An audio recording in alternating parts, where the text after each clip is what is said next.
అందరికీ నమస్కారం. కార్యక్రమం ప్రారంభించే ముందు గురువుగారు బ్రహ్మర్షి పత్రి గారికి ఒకసారి మనం ధన్యవాదాలు చెప్పుకుందాం. మనం గత 78 ఎపిసోడ్ల నుంచి ఒక విషయం మీరు చెప్పుకుంటున్నాం. ఉపమాన ధ్యాన సందేశాలు. ఈ 78వ ఎపిసోడ్లో 45వ పార్ట్ ఈరోజు చెప్పుకోబోతున్నాం. ఏమిటంటే ఉపమానం, పాము కూరలు పీకితే ఎవరికి హాని చేయలేదు, అలాగే మానవునిలోని చెడు తొలగిస్తే ఎవరికి హాని చేయడు. ఇది చాలా ఇంపార్టెంట్.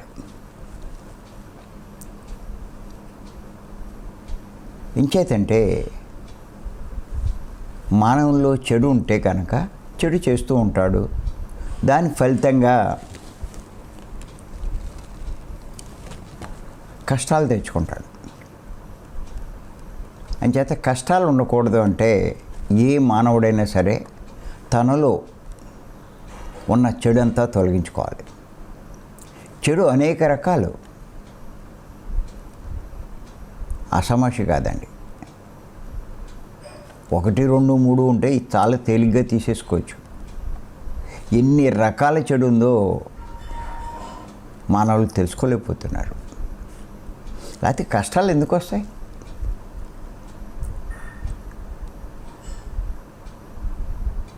రోగాలు ఎందుకు వస్తాయి? యాక్సిడెంట్లు ఎందుకు అవుతాయి? ఆర్థికంగా ఎందుకు ఇబ్బందులు పడతాం? ఇష్టమైన సంసారంలో గొడవలు ఎందుకు పడుతూ ఉంటాం? ఏది చేస్తూ ఉంటామో అదే అనుభవిస్తూ ఉంటాం. అంచేత జీవితం బాగుండాలి అనుకునేవాళ్ళు ఎవరైనా సరే తనలోని చెడు తొలగించుకునే ప్రయత్నం చేయాలి. మానవుడు మొట్టమొదట చేయవలసిన పనిదండి. కష్టాల్లోంచి బయటపడడానికే ప్రయత్నిస్తారు అందరూ కూడా. అంతేకాదు ఆరాధన చేస్తారు. ఎందుకు చేస్తారు? ఆరాధిస్తే, ఆరాధనలు చేస్తే ఆ దేవుడు రక్షిస్తాడు, కష్టాలు రాకుండా చూస్తాడు అనుకుని.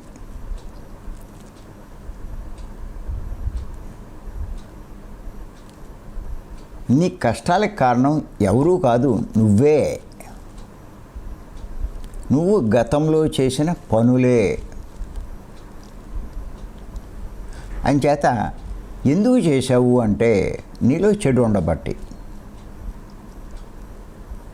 ఆ చెడు తొలగించుకో, కష్టాలు ఎందుకు వస్తాయి? నీలో చెడు లేకపోతే చెడు చెయ్యమన్నా చెయ్యవు.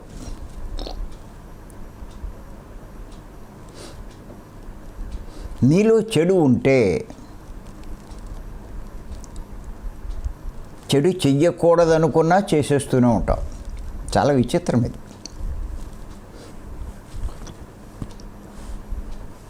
మరి మనలో ఎన్ని రకాల చెడులు ఉన్నాయి అవే తెలుసుకుంటున్నాం.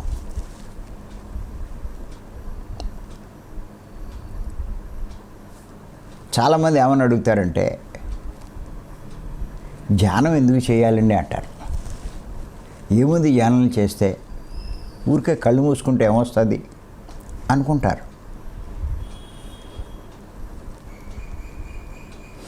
ఇంకా చాలామంది ధ్యానం చేసేవాళ్ళు వాళ్ళు ఏమనుకుంటారంటే, ధ్యానం చేస్తే అయ్యో కష్టాలు పోతాయి అనుకుంటారు. నేను మొదటి నుంచి ఒకటే చెప్తున్నాను, కష్టాలు పోవడానికి కాదు మీరు ఏం చేసినాను, కష్టాలు రాకుండా ఉండే ప్రయత్నం చేయండి అంట. కష్టాలు పోవడానికి చూస్తున్నారు ఎక్కడ చూసినా సరే. ఆఖరికి జ్ఞానంలో వచ్చిన వాళ్ళంతా కూడా అంతే. అందరూ అదే చెప్తూ ఉంటారు, నీకు కష్టాలు పోతాయని. అంచేత దానికోసం చేస్తారు. కష్టాలు లేనివాడు ఏమంటాడు, నాకు అంత బాగానే ఉంది, వచ్చినప్పుడు చూద్దాం అంటాడు. కానీ ధ్యానం దేనికి అంటే కష్టాలు రాకుండా ఉండడానికి. ఎందుకు వస్తున్నాయి? నీలో చెడు ఉండడం వల్ల.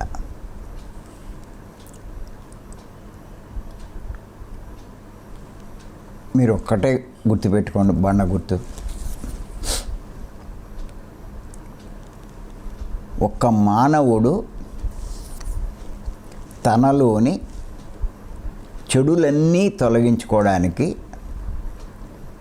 400-500 జన్మలు తీసుకోవాల్సి వస్తుంది. గుర్తుపెట్టుకోండి.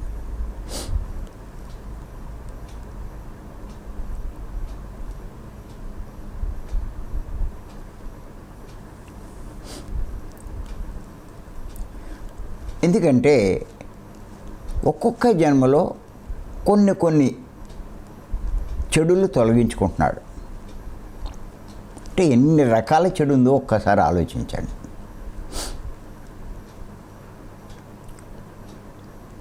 అంచేత ఎవరైతే ధ్యానం చేస్తారో వాడిలో ఉన్నటువంటి ఎన్నో చెడులు తొలగించుకోగలుగుతాడు.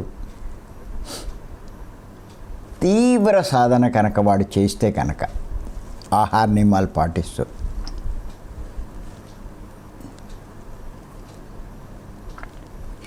మొత్తం చెడే తొలగించుకోగలుగుతాడు ఈ ఒక్క జన్మలోనే.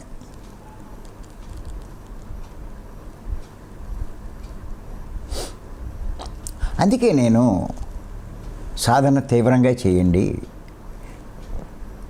ఏ జన్మలో చేసుకున్న పుణ్యమో అద్భుతమైన ఈ మార్గంలోకి వచ్చాం,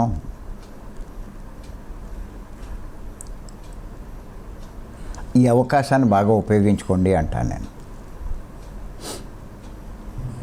నువ్వు ఎన్ని జన్మలు ఎత్తు, నువ్వు ఈ పని చేయవలసిందే.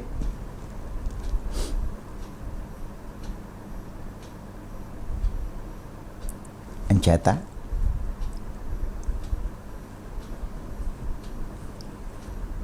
మనం ఇంత తీవ్రమైన సాధన చేస్తున్నాం, భీమవరం రావడం ఏంటి, ఇలా జూమ్లోనేటి, ఈ శ్వాస మీద ధ్యాస ఉంచి చేస్తున్నాం.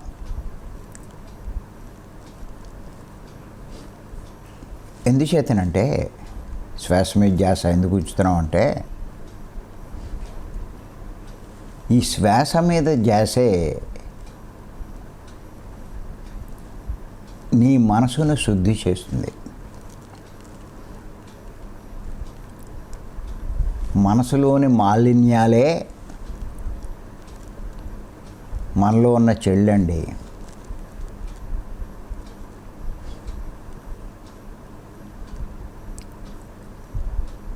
ఆ మనసును శుద్ధి చేస్తే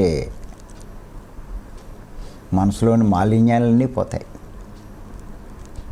ఆ మానవుడు మాధవుడుగా మారిపోతాడు. అది అంత తేలికేం కాదు, చాలా కష్టపడాలి.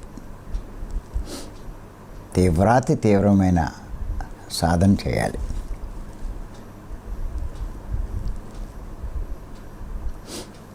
అంచేత ఆ విషయాలే చెప్పుకుంటున్నాం. 44 ఎపిసోడ్ల నుంచి మనలో ఎన్ని రకాల చెడులు ఉన్నాయో. ఇవాళ ఇంకో విషయం చెప్పుకుందాం. మానవుల్లోని ఒక చెడు లక్షణం ఏమిటంటే అజ్ఞానం.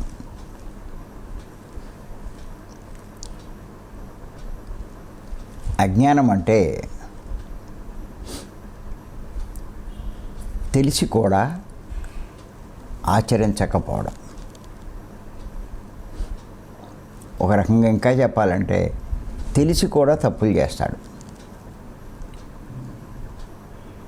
తెలిసి కూడా తనను తాను నష్టపెట్టుకుంటాడు.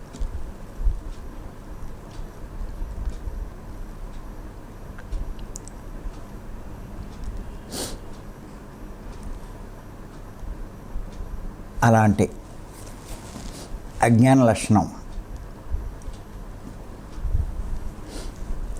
ఇంకొకటి చెప్పుకుందాం ఈరోజు. ఏంటంటే ఏది వృధా చేయకూడదు అని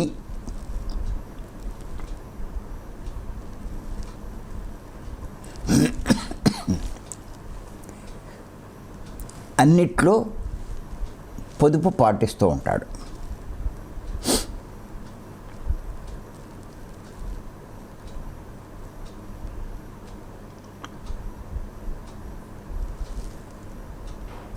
కానీ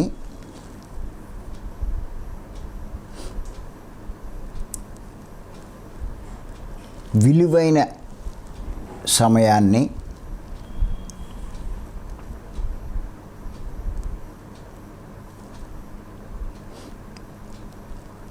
తనకివ్వబడిన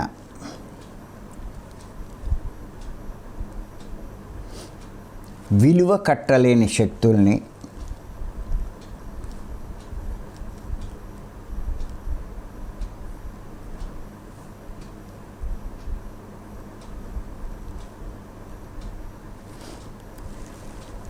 జీవితాన్ని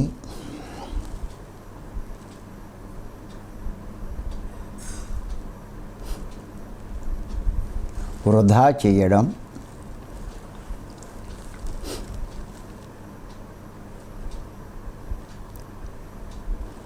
దుర్వినియోగం చేయడం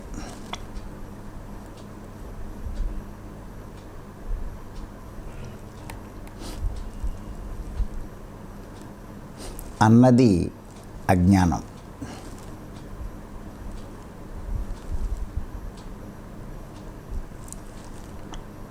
ఇది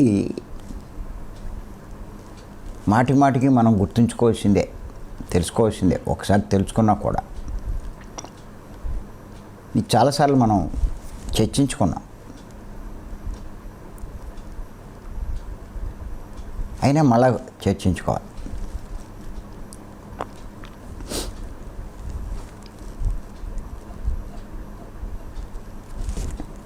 మీరు చూడండి,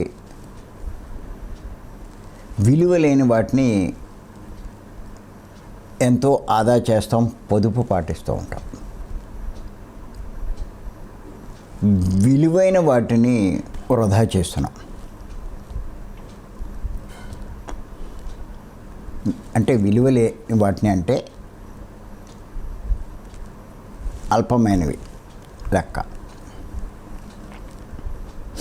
మీరు నిత్యం వాడే ఓ సబ్బు కానీ, ఓ పేస్ట్ కానీ, ఇలాంటి ఇవన్నీ మీరు చూస్తే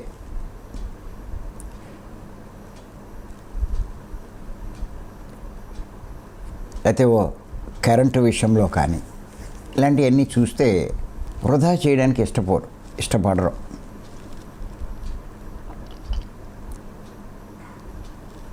ఓ సబ్బు అరిగిపోయింది అనుకోండి, చిన్న మొక్క అయిపోయింది, పడేరు. అరే వృధా చేస్తే అలాగా అంటూ దాన్ని ఇంకో సబ్బు కంటిస్తారు, లేకపోతే ఏదో అంట్లు తోవడానికో దేనికో ఉపయోగిస్తారు, కానీ పడేరు. ఒకవేళ ఎవరైనా అలా పడేస్తే తిడతారు కూడా, ఏంటి అలా పాడు చేస్తావు, వృధా చేస్తావు.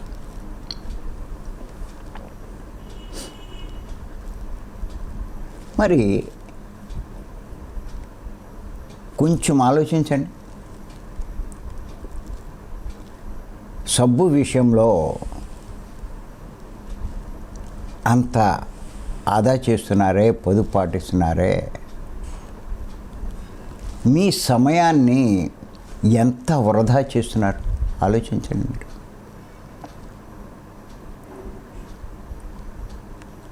సబ్బు ముక్క విలువైందా, మీ సమయం విలువైందా చెప్పండి.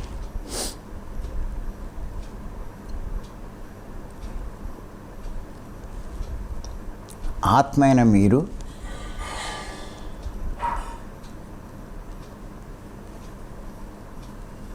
ఈ శరీరం తీసుకున్నారు.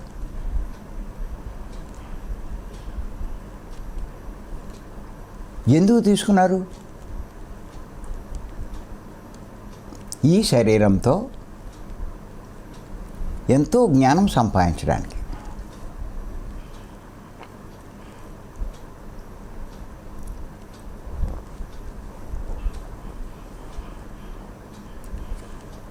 అందుకే పత్రిగారు అంటారు, నువ్వు ఆత్మవు అన్న విషయం నీకు అవగాహన కలిగేదాకా ఏమి అర్థం కావు. మరి మనమంతా ఆ స్థాయికి వచ్చాం కాబట్టి ఈ విషయాల మీద అంత ఆసక్తి చూపిస్తున్నాం. ఎన్నిటినీ అంత ఆసక్తిగా తెలుసుకుంటున్నాం, పాటిస్తున్నాం.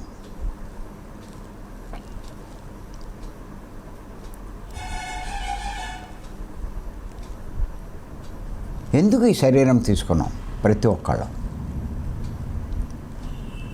ఈ శరీరంతో జ్ఞానం సంపాదించడానికి. ఏం చేసుకుంటాం జ్ఞానం? ఈ శరీరంతో సంపాదించిన జ్ఞానంతో ఆత్మైన మనము ఉన్నత లోకాలు చేరుకోవడానికి, అత్యున్నతమైన లోకానికి చేరుకోవడమే మన లక్ష్యం.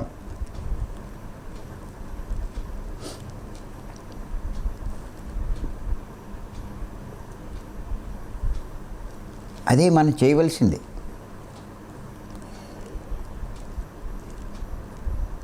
ఈ విషయం తెలుసుకోవడానికే చాలామందికి 300 జన్మలు పడుతుంది.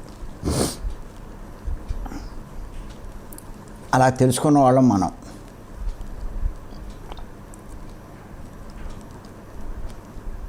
అంచేత ఇప్పుడు మనం చెప్పుకునే మాటలు కొంత మనకు బాగా అర్థమవుతాయి. ఎందుకంటే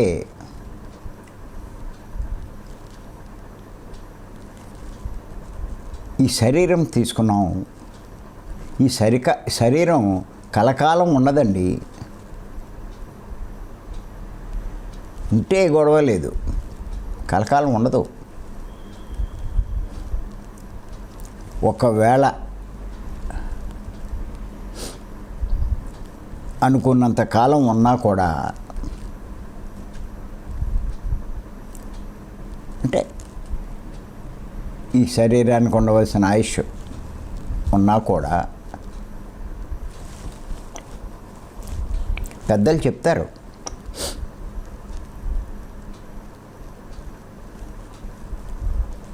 బాల్యం ఆటపాటలతో గడిచిపోతుంది. వార్ధక్యం అన్నది ఇంద్రియాలు, శరీరం ఇవన్నీ శక్తిని కోల్పోతాయి. ఈ మధ్యలో ఉండేటువంటి ఆ యవ్వనంలో ఉన్నటువంటి ఆ వయస్సే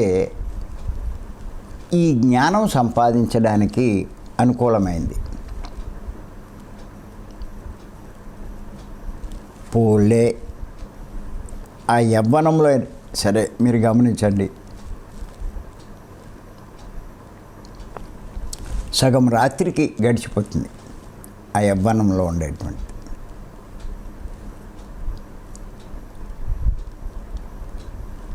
ఇంకా మిగతా సమయంలో అయినా మనం ఈ జ్ఞాన సంపాదనకి ఉపయోగిస్తున్నామా అంటే సంసారము, బాధ్యతలు, వ్యవహారాలు ఇవన్నిటికీ కేటాయించవలసి వస్తుంది. ఇవన్నీ పోను ఉన్న కాస్త సమయాన్ని ఏమైనా జ్ఞాన సంపాదనకు ఉపయోగిస్తున్నామా అంటే ఆ సమయాన్ని కూడా సరదాలకి, భోగాలకి వాటికే ఉపయోగిస్తున్నాం. కానీ ఇంకేమైనా ఉన్నా ఖాళీగా ఉంటే కాలక్షేపం అంటూ ఆ పనులు ఈ పనులు చేస్తున్నాం.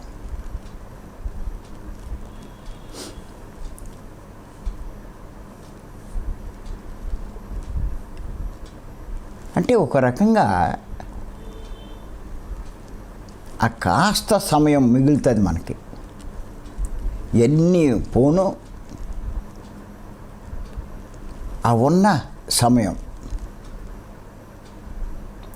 దాన్ని కూడా ఎంత వృధా చేస్తున్నామో ఆలోచించండి.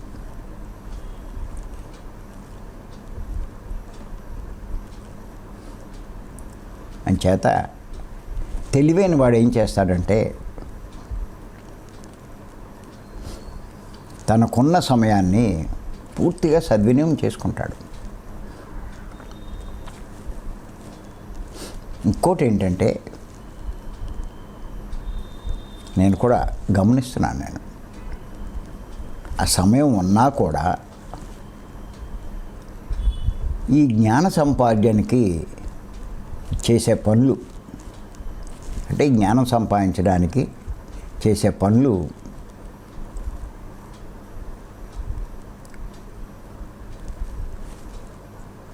అంటే ఈ ధ్యానం చేయడం, తర్వాత ఈ పుస్తకాలు చదవడం, ఇలా ఈ జ్ఞాన సందేశాలు వినడం, ఈ జ్ఞాన సంబంధమైన సేవల్లో పాల్గొనడం, ఇవన్నీ అంత తేలికేం కాదండి.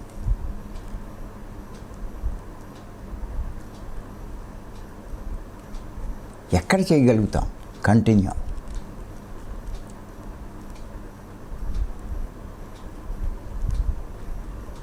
ఈ ప్రాపంచిక వ్యవహారాల్లో ఉన్నవాళ్ళు ఈ ధ్యానాన్ని ఏయో కొన్ని గంటలు కేటాయించగలుగుతారు.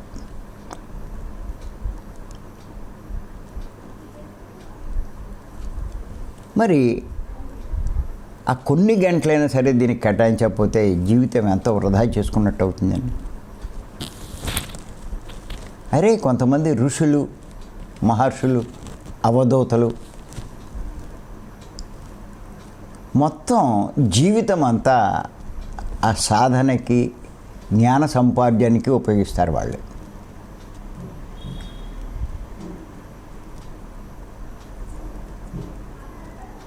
అందుచేత సంసారంలో ఉండే మనకి సమయమే తక్కువ ఉంటుంది.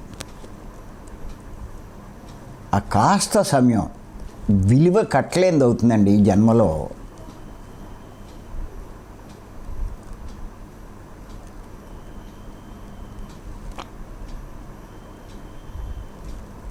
అంచేత నేను ఆత్మను అన్న అవగాహన ఉన్నవాళ్ళు ఉన్న కాస్త సమయాన్ని పూర్తిగా ఉపయోగించుకోవాలి.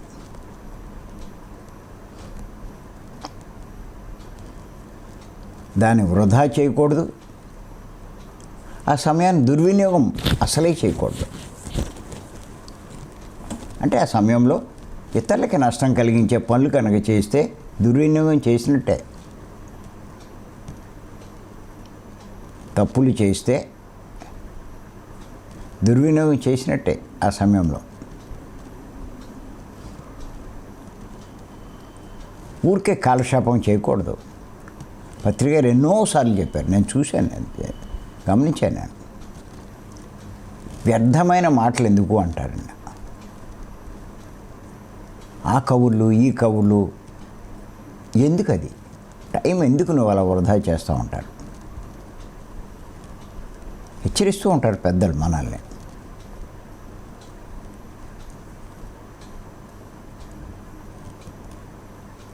ఆ సమయంలో ఆత్మకు లాభం కలిగించే ఈ జ్ఞానాన్ని సంపాదించడానికి ప్రయత్నించు. అది ఆయన చెప్పేది. ఇంకా ఏవో ఉంటాయనుకుంటారు, చాలా టైం ఉందిగా రేపు చేసుకోవచ్చు, రేపు అనుకుంటారు. రేపు ఎలా ఉంటుందో మనకు తెలియదండి. నిన్నటిదాకా బాగానే ఉంటాం, ఈరోజు ఏదో యాక్సిడెంట్ అవుతుంది. నిన్నటిదాకా బాగానే ఉంటాం, ఈరోజు ఏదో అనుకోకుండా మంచం మీద పడవలసి వస్తుంది, ఏదో జబ్బు చేస్తుంది.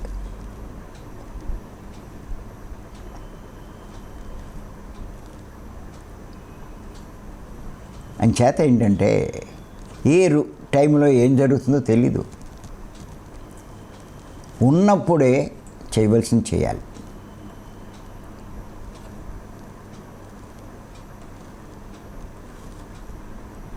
పిల్లలు అంటారు, బాధ్యతలు అంటారు, పనులు అంటారు.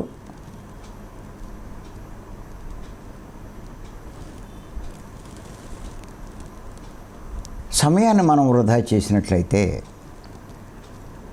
ఎంత నష్టపోతామో తెలీదండి.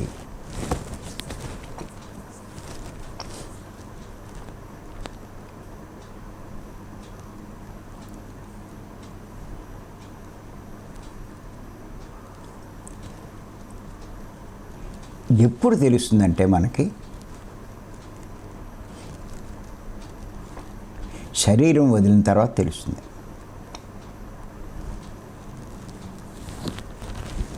ఈ విషయాలన్నీ శరీరం వదిలిన తర్వాత తెలుస్తాయి, ఇప్పుడు తెలీదు.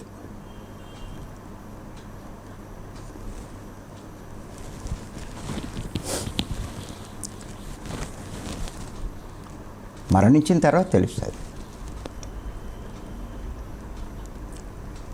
ఎంచేతంటే మరణించిన తర్వాత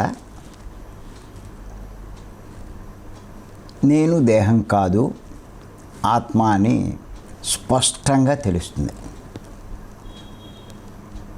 జీవించి ఉన్నప్పుడు తెలియదు, దేహం అనే భావంలో ఉంటారు.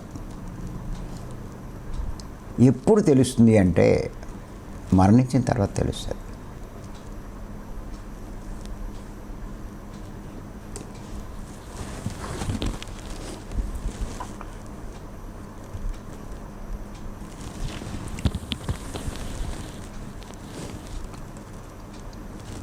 తెలిసినా కూడా ఈ పిల్లల మీద, సంపదల మీద, సంసారం మీద మమకారం ఉన్నవాడు పై లోకాల నుంచి వచ్చినటువంటి సహాయకులు కూడా వెళ్ళకుండా భూమి మీదే ఉండిపోయి ప్రేతాత్మ అయిపోతాడు, అలా నష్టపెట్టుకుంటాడు. కానీ ఇలా జ్ఞానం సంపాదించుకుని మమకారం తొలగించుకున్నవాడు ఈ ధ్యాన సాధన అది చేసి వీళ్ళు ఏం చేస్తారంటే మళ్ళాంటి వాళ్ళం ఆ సహాయకులతో వెళ్ళిపోతాం.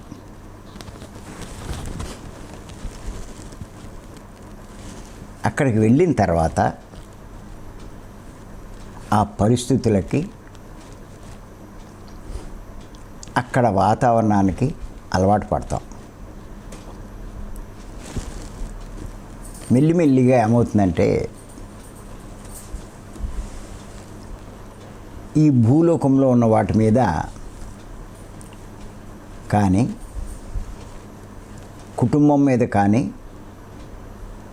వ్యామోహం ఉండదు.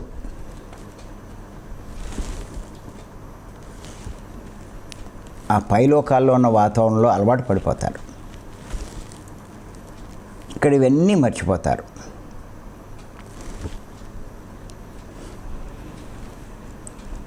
ఇక్కడ ఉన్నట్టుగానే శరీరం వదిలేసి వెళ్ళిన వాళ్ళు బోల్డ్ మంది ఉన్నారు. అక్కడ వాళ్ళతో పరిచయం అవుతుంది. అక్కడ పరిస్థితులను బట్టి ఆ తర్వాత చేయవలసిందేంటో, పొందవలసిందేంటో, తన లక్ష్యం ఏంటో అన్న వాటి మీదే దృష్టి ఉంటుంది. అంతేకాని తన వాళ్ళ మీద, తన సంసారం మీద, భార్య మీద, పిల్లల మీద ఏమాత్రం ఆలోచన ఉండదు.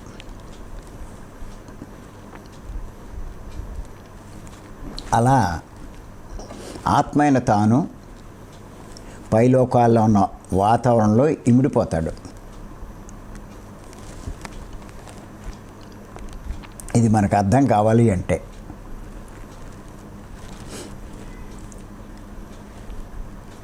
అభిమన్యుడు యొక్క వృత్తాంతం మనం తెలుసుకుంటే మనకు తెలుస్తుంది. అర్జునుడు వెళ్ళినా నువ్వెవరు అంటాడు. నీలాంటి తండ్రులు ఎంతోమంది ఉన్నారు నాకు అన్నాడు. పట్టించుకోలేదు. అలాగే ఉపనిషత్తుల్లో ఉంది. చిత్రకేతు ఆ మహారాజు ఆయన కొడుకు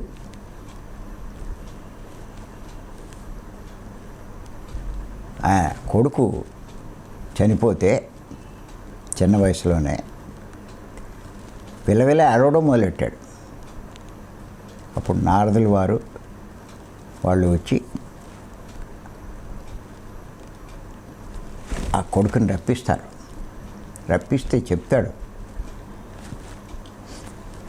ఇక్కడ నాకు పనేం లేదు, నా పని వేరే ఉంది, ఈయన కోసం నేను ఎందుకు ఉంటాను అని చెప్పి వాడు వెళ్ళిపెడతాడు. అప్పుడు చెప్తారు, బాబు నీ కోసం రాలేదు వాళ్ళు, వాడి కోసం వాడు వచ్చాడు, వాడి పని వాడు చూసుకుంటున్నాడు, ఎందుకు ఇంకా దుఃఖిస్తావు వాళ్ళ కోసం, ఎందుకు ఈ మమకారం అన్నీ వదిలేయమంటాడు. అప్పుడు అర్థమవుతుంది ఆ మహారాజుకి. అది ఈ కథలన్నీ ఉపనిషత్తులు వీటిలో కూడా ఎందుకు చెప్పబడ్డాయి ఆలోచించాలి మనం. ఎంతసేపు ఎంత సమయం వేస్ట్ చేస్తున్నాం ఆ పిల్లల కోసం. నువ్వు శరీరం తీసుకున్నది, ఈ శరీరం జ్ఞానం సంపాదించడానికి ఉపయోగించు. పిల్లల మీద మమకారంతో, సంసారం మీద మమకారంతో, ధనం మీద మమకారంతో వాటి కోసం ఉపయోగిస్తావు ఈ శరీరాన్ని. ఏం తెలివైన వాడివి. ఈ కావలసిన డబ్బు అవసరాలకు సరిపడా ఉందా లేదా చూసుకో. మించి ఎంత ఉన్నా నీకు దండిగే. ఇంకా దానికోసం సమయాన్ని వెచ్చిస్తే నీకంట తెలివితో కూడా ఎవడో ఉండడు.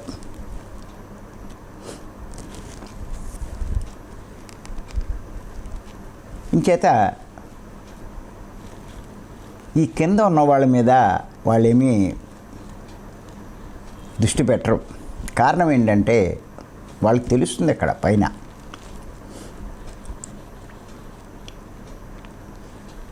అంతకుముందు వాళ్ళకి ఎంతోమంది భార్యలు ఉండేవారు, భర్తలు ఉండేవారు, పిల్లలు బంధువులు ఎంతోమంది ఉండేవారు అంతకుముందు జన్మల్లో. అవన్నీ తెలుస్తాయి.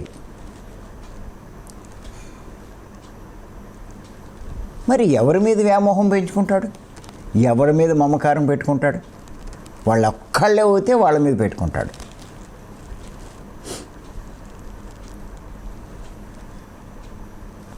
అంచేత ఎవ్వరి మీద వ్యామోహం ఉండదు, మమకారం ఉండదు.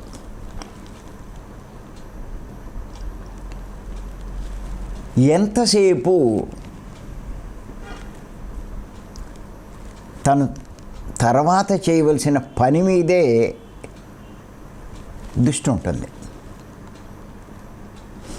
అంటే ఒక రకంగా చెప్పాలంటే వాడి యొక్క లక్ష్యం మీదే దృష్టి ఉంటుంది.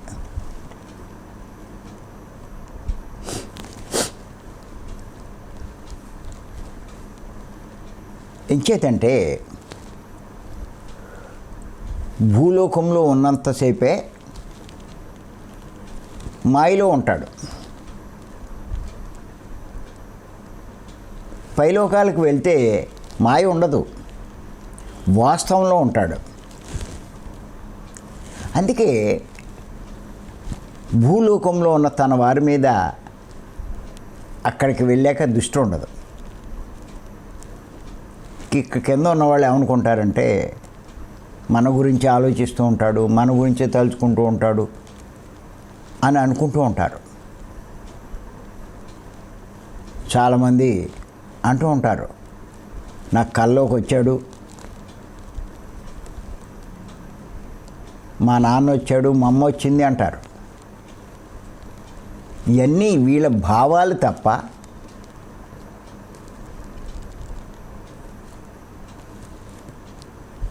వాళ్ళెవ్వరూ కూడా ఎవ్వరి మీద దృష్టి పెట్టరు, కింద లోకల్లో ఉన్న వాళ్ళ మీద. అక్కడితో వాళ్ళ పాత్ర అయిపోయింది అక్కడ. ఎందుకంటే వాళ్ళని వదలలేక, వాళ్ళు మర్చిపోలేక ఈ భూమి మీద ఉన్న వాళ్ళు ఏం చేస్తారంటే అదే ఆలోచనలో ఉంటారు, వాళ్ళ ఫోటోవే పెట్టుకుంటారు.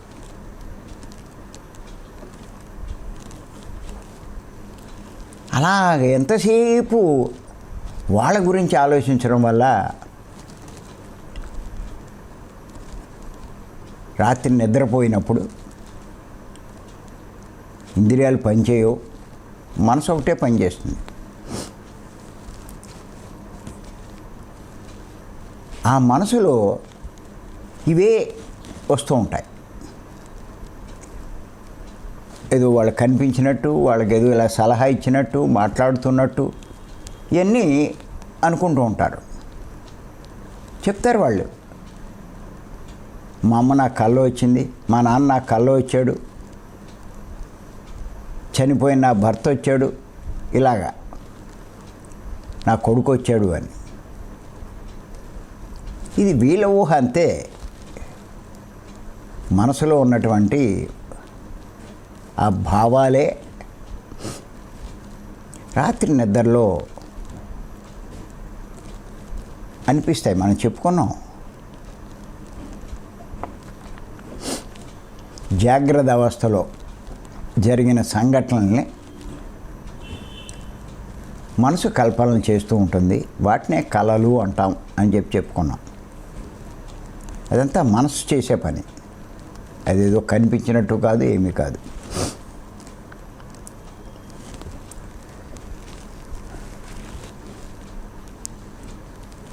అంచేత పైలోకాల్లో ఇక్కడున్న మాయలో ఏమీ ఉండడు, వాస్తవంలో ఉంటాడు. అంచేత తన వారి మీద దృష్టి ఉండదు.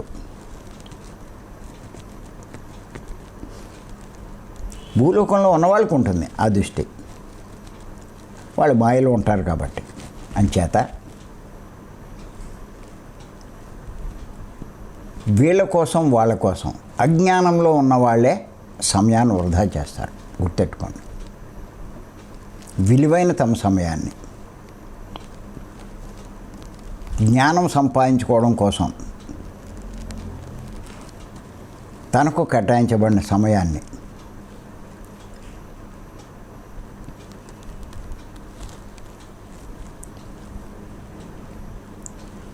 అజ్ఞానులు వృధా చేస్తారు, పనికిరానివన్నీ ఆదా చేస్తారు. విలువ కట్టలేని సమయాన్ని వృధా చేస్తారు. కానీ గుర్తుపెట్టుకోండి, మనం కనుక ఈ జ్ఞానం పెంచుకుంటే కనుక మెల్లిగా ఈ మాయలోంచి బయటపడతాం. మీకు ఎంత మమకారం ఉంటే ఆ పిల్లల మీద, భార్య మీద, భర్త మీద, ధనం మీద ఎంత మమకారం ఉంటే మీరు అంత మాయలో ఉన్నట్టు. జ్ఞానం సంపాదించుకున్నవాడు ఈ మాయను అధిగమిస్తాడు. ఇది తాత్కాలికము, ఏదో జ్ఞానం సంపాదించుకోవడానికి ఇక్కడికి వచ్చాం, మళ్ళా మన దాన్ని మనం వెళ్ళిపోతాం. ఎవరి దాన్ని వాళ్ళు వెళ్ళిపోతారు. నేను ఆత్మే, వాళ్ళు ఆత్మే. ఆత్మైన నేను ఈ దేహం తీసుకున్నది జ్ఞానం కోసం అని తనకున్న సమయాన్ని జ్ఞాన సంపాదనకు ఉపయోగిస్తారు, సద్వినియోగం చేసుకుంటారు. అంతేకాదు, తనకున్న వాక్కును శక్తిని, జీవితాన్ని అన్నిటినీ జ్ఞానానికి ఉపయోగిస్తారు. యవ్వనంలో చూసే శక్తి బాగుంటుంది, వినికిడి శక్తి బాగుంటుంది. ప్రకృతి ఇవ్వబడే శక్తులు వీటిని వృధా చేయరు. చక్కగా జ్ఞానపరమైన వీడియోలు పెట్టుకుని వాటిని వింటారు. ఆ పత్రి గారి జ్ఞానపరమైన సందేశాలు, వాడి యొక్క స్పీచెస్, ఇలా మన ఈ జూముల్లో విన్న క్లాసులు, లేకపోతే ఇంకా గతంలో ఉన్నటువంటి క్లాసులు, ఇవన్నీ వాటికి ఉపయోగిస్తారు. ఇవన్నీ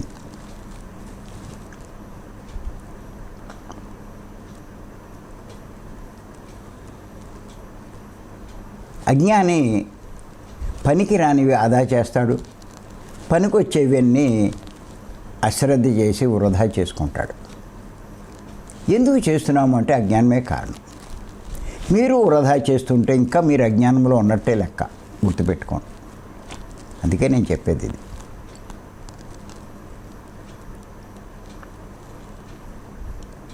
మధ్య మధ్యలో తెలుసుకోండి. ఈ పురాణాల్లో అట్లా ఇచ్చే ఒక్కొక్క సంఘటన నుంచి ఎంతో నేర్చుకోవచ్చండి. ఊరికే కథల కింద తినేసి వదిలేయడం కాదు, వాటి నుంచి నేర్చుకోవాలి.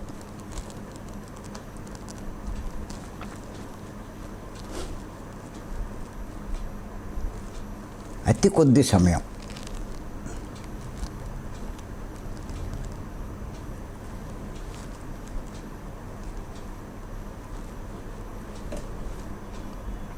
ఈ కొద్ది సమయంలో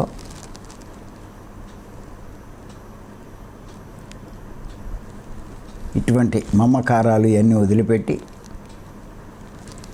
జ్ఞానాన్ని సంపాదించుకునే ప్రయత్నం మీరు చేసినప్పుడు మరుజన్మ అనుకూలమైన జన్మ వస్తుందండి. కృష్ణుల వారు చెప్పింది అదే.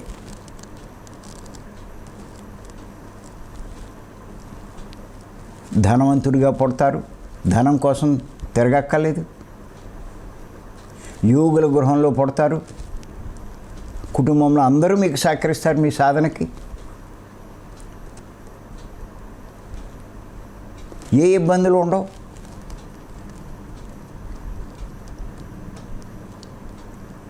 ఒక 50 జన్మల్లో సాధించేది ఒక్క జన్మలో సాధిస్తారు. అలాంటి జన్మ పొందగలుగుతారు. నేను అందుకే అంటూ ఉంటాను, నాకు ఆ ఖాళీ లేదు, ఈ ఖాళీ లేదు, అది ఉంది, ఈ బాధ్యత ఉంది. మీరేం బాధపడక్కల. నేను వెళ్ళలేకపోతున్నాను, నా భర్త ఒప్పుకోవట్లేదు, లేకపోతే నా భార్య ఒప్పుకోవట్లేదు. ఉన్నంతలో మీరు చేయండి అంటూ ఉంటాను నేను. ఇంకా మనకు అదృష్టం కొద్దీ టెక్నాలజీ పెరిగి ఇలా జూమ్ వచ్చి రోజు ఏదో ఒక విషయం వినగలుగుతున్నాం, మనం తెలుసుకోగలుగుతున్నాం. దీన్నైనా సద్వినియోగం చేయండి. ఇటు లేవగానే వాటి మీద దృష్టి వెళ్ళిపోద్ది.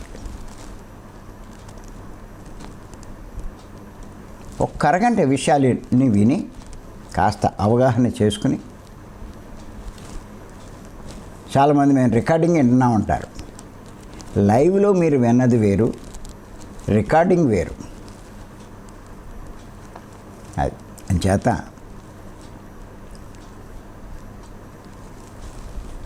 మీరు మీకున్న అద్భుతమైన వనరులు వృధా చేస్తున్నారు అంటే మీరు అజ్ఞానంలో ఉన్నట్టే లెక్క. అంచేత అర్థం చేసుకోండి. భీమవరం అన్నది నేను చెప్తున్నాను, నేను సాధన చేయడానికి చాలా అనుకూలమైనటువంటి, సాధనలో పట్టు సాధించడానికి. ఈ ఉదయం జూమ్ అన్నది జ్ఞానంలో పట్టు సాధించడానికి. రెండూ మీరు వదలకూడదు. మిగతా టైం అన్నిటికీ ఉపయోగించుకోండి, చాలు. బోల్ టైం ఉంటుంది మీకు. మరి అవకాశం ఇచ్చి మీ అందరికీ ధన్యవాదాలు చెప్తున్నాను. Thank you. Thank you.